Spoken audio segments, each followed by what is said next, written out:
Jangan lupa subscribe YouTube channel Metro TV News dan jangan lupa nyalakan notifikasinya.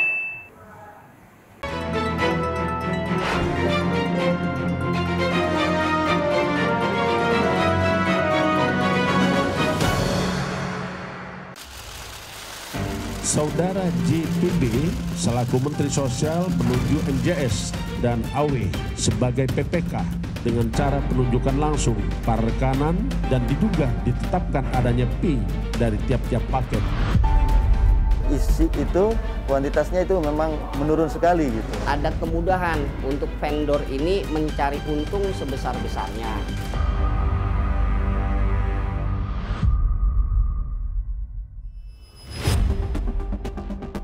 Inilah aksi sidak Direktur Jenderal Perlindungan Jaminan Sosial atau Dirjen Linjamsos Kementerian Sosial di salah satu gedung pengemasan paket bansos sembako pandemi COVID-19. Tujuan sidak untuk memastikan kualitas paket bansos yang akan dibagikan kepada penerima manfaat. Dari kualitas beras seperti itu kita cek, 1-2 ada yang nggak sesuai ya kita sampaikan langsung kepada vendornya, dan tentunya kita punya visi yang sama untuk menjaga kualitas. Jadi kalau ada yang tidak sesuai tentu kita akan ganti, akan kita sesuaikan seperti itu. Tidak sesuai biasanya contoh di beras ya, biasanya karena beras itu kan variatif, karena pertama banyak suppliernya, banyak kualitas beras yang berbeda beragam di lapangan, jadi itu juga kita jaga sepanjang beras itu harus sesuai dengan kualifikasinya untuk beras premium. Janji hanya semanis mimpi. Itulah yang akhirnya terjadi. Di lapangan, kualitas paket bansos yang diterima masyarakat nyatanya jauh di bawah spesifikasi. Adanya beras itu yang berkutu kuning dan ada hitam, terus juga ada ya benda-benda asing lah, di batu kecil, kerikil gitu segala macam. Dan ini yang mengakibatkan adanya penurunan kualitas dan penurunan harga. Dan disinilah rata-rata keuntungan dari vendor perusahaan yang memang dia menurunkan kualitasnya. Sungguh terlalu. Padahal sebagian paket bansos sembako dibagikan atas nama Presiden. Alokasi anggaran Rp300.000 per paket diduga bocor hingga sepertiganya. Padahal Kemensos berjanji menjaga kualitas isi paket bansos pandemi adalah harga mati.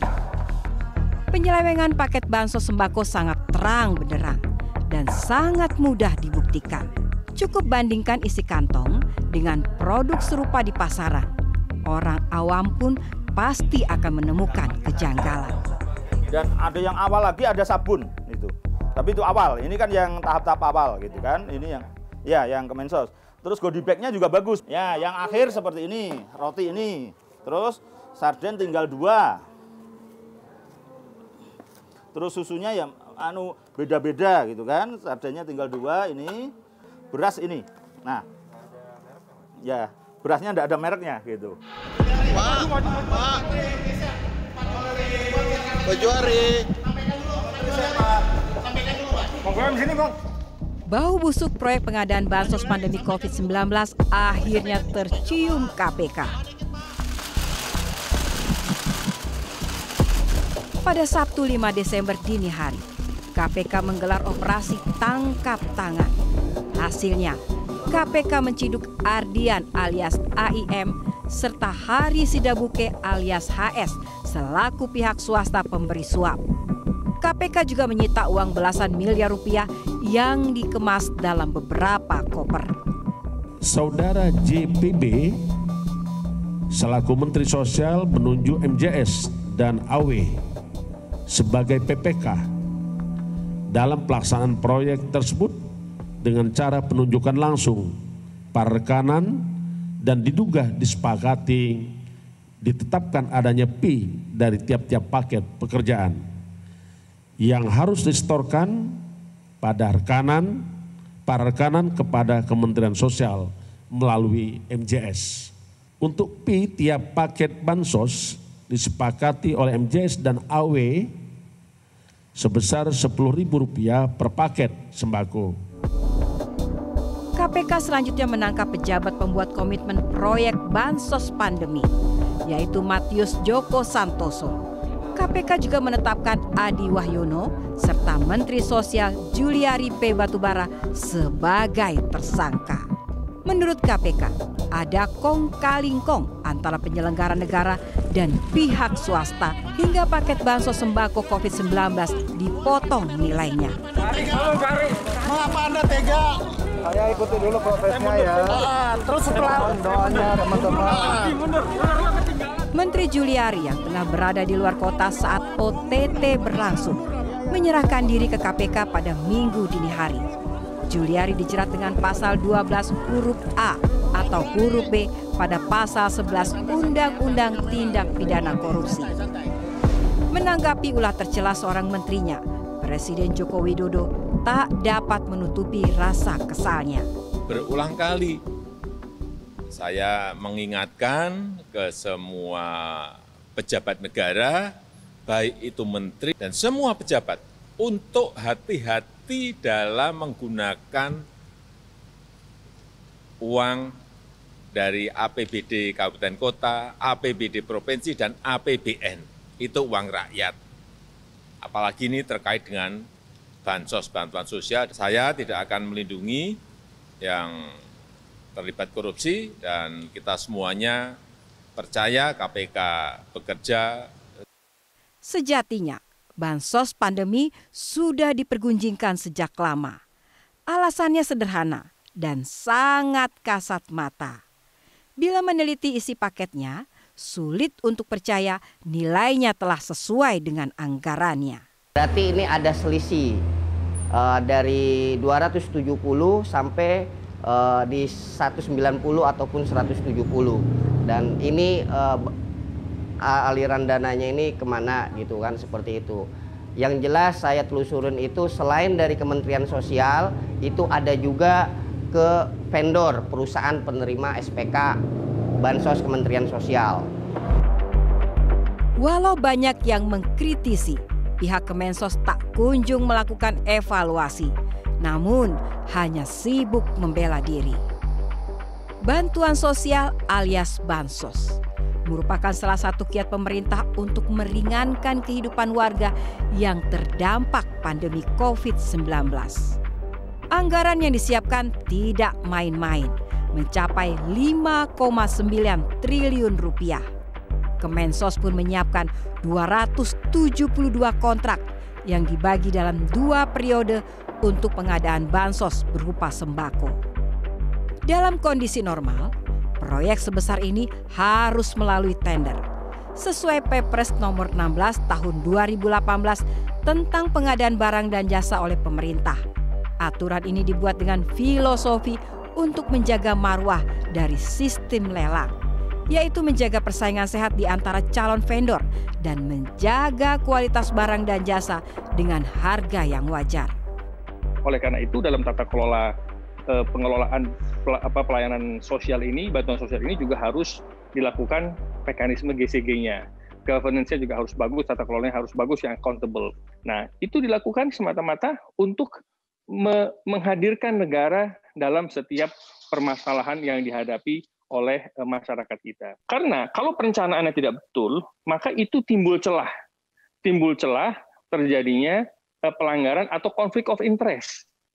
Kalau perencanaannya sudah betul, ada owner estimate yang memang sudah betul, maka kita bisa mengeliminir terjadinya konflik of interest bagi para baik itu pejabat publik maupun stakeholder yang terkait di dalam proses pengadaan barang dan jasa di bantuan sosial ini.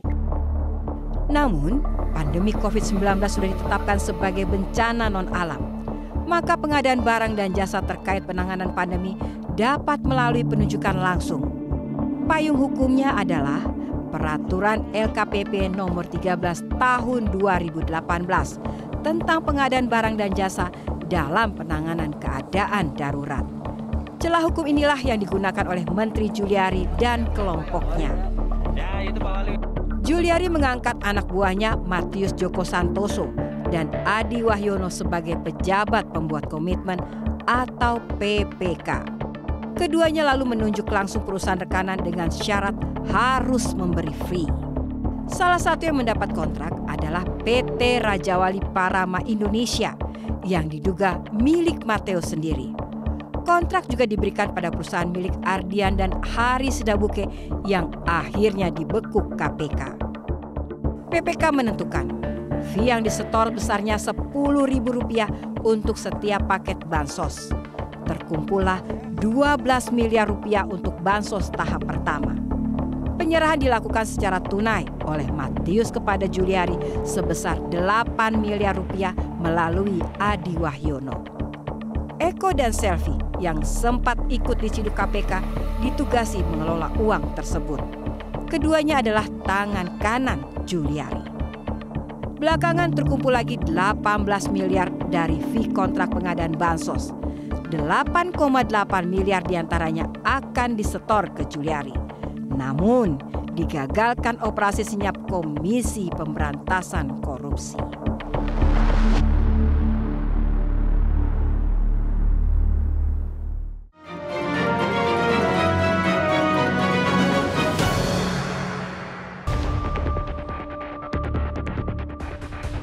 Dari isi itu kuantitasnya itu memang menurun sekali gitu. Apa aja itu Itemnya ada sarden hanya 2, kalau yang di awal kan 9 gitu, kalau yang kecil 9, kalau yang besar 3 kaleng.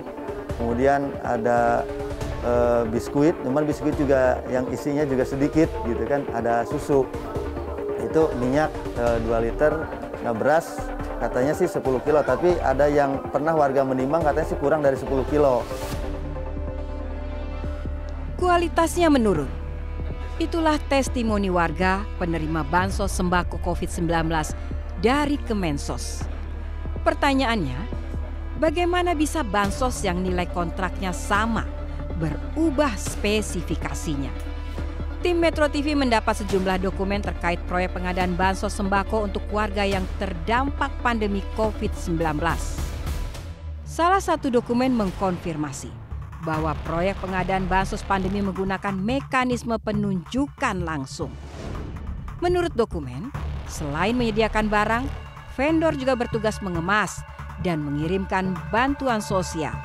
Dokumen ditandatangani oleh Matius Joko Santoso selaku pejabat pembuat komitmen. Dokumen lain yang didapat Metro TV adalah surat pesanan barang dari Matius kepada Dirut PT 3 Pilar Agro Utama, Ardian I. Mata Dinaja. Sepintas tak ada yang janggal dengan dokumen ini.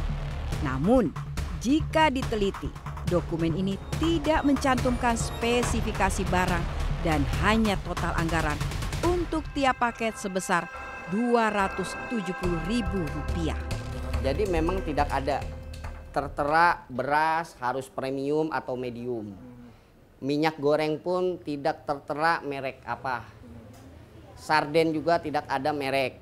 Biskuit dan susu bubuk juga tidak ada merek.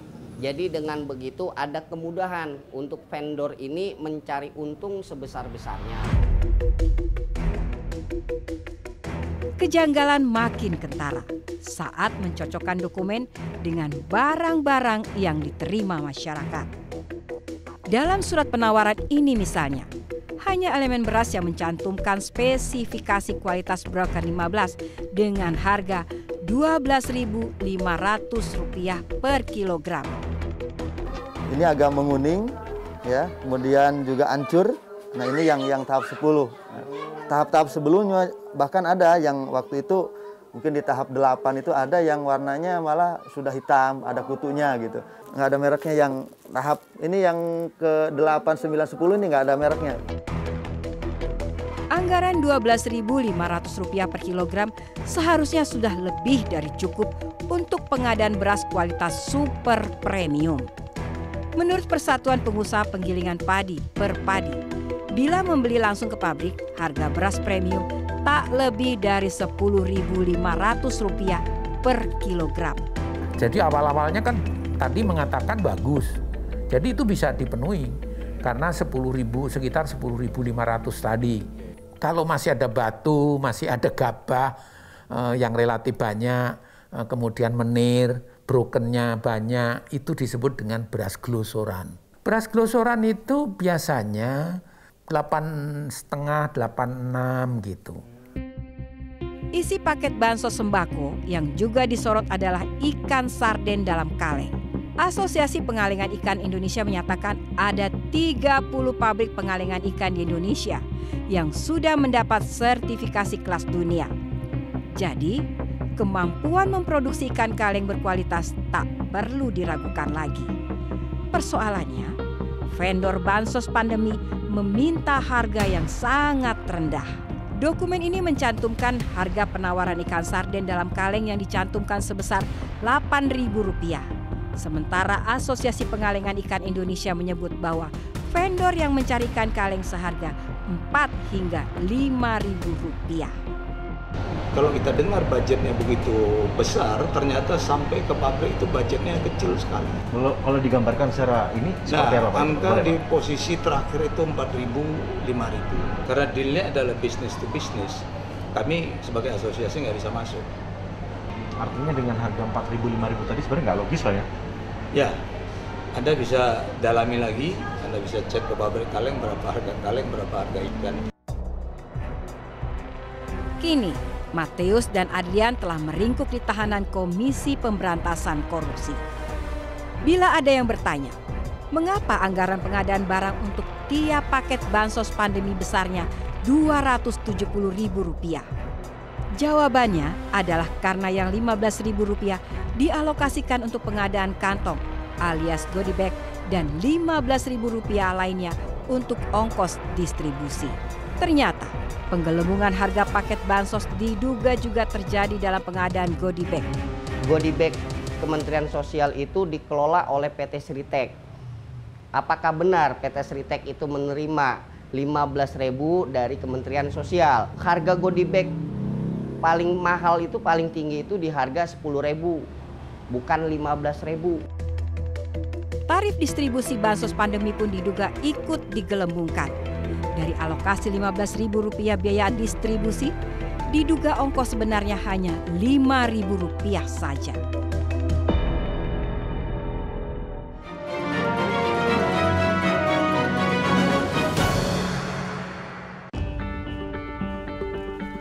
PT Raja Wali Parama Indonesia atau PT RPI merupakan salah satu vendor proyek pengadaan bansos pandemi yang ikut terseret pusaran kasus gratifikasi. Perusahaan ini diduga mendadak berdiri agar pejabat pembuat komitmen pengadaan bansos pandemi ikut menikmati proyeknya sendiri. Dan dugaan saya, kontraktor yang ditunjuk yang dianggap pemenang ini adalah yang tidak berpengalaman di dalam distribusi sembako untuk bansos. Nah, kemudian maka apa yang terjadi? Memilih untuk mengerjakan kepada pihak lain, yaitu subkontraktor. Justru itulah yang informasi yang saya terima itu menjadi tinggal 210. Harganya kalau sesungguhnya diaudit lebih dalam bisa jadi tinggal 150-an ribu. PT RPI berkantor di sebuah gedung berlantai 5 di kawasan Gondangdia, Jakarta Pusat. Ketika tim Metro TV mendatangi kantor tersebut terlihat sepi. Menurut KPK, PT RPI diduga milik Matius Joko Santoso yang juga merupakan pejabat pembuat komitmen proyek bansos pandemi. Ada sejumlah aturan LKPP yang diterabas oleh Juliari dan kelompoknya. Seperti dugaan pemberian kota pada vendor yang tidak berpengalaman. Menurut KPK, aturan untuk memilih vendor berpengalaman dalam mekanisme penunjukan langsung juga tercantum dalam Perpres nomor 13 tahun 2018.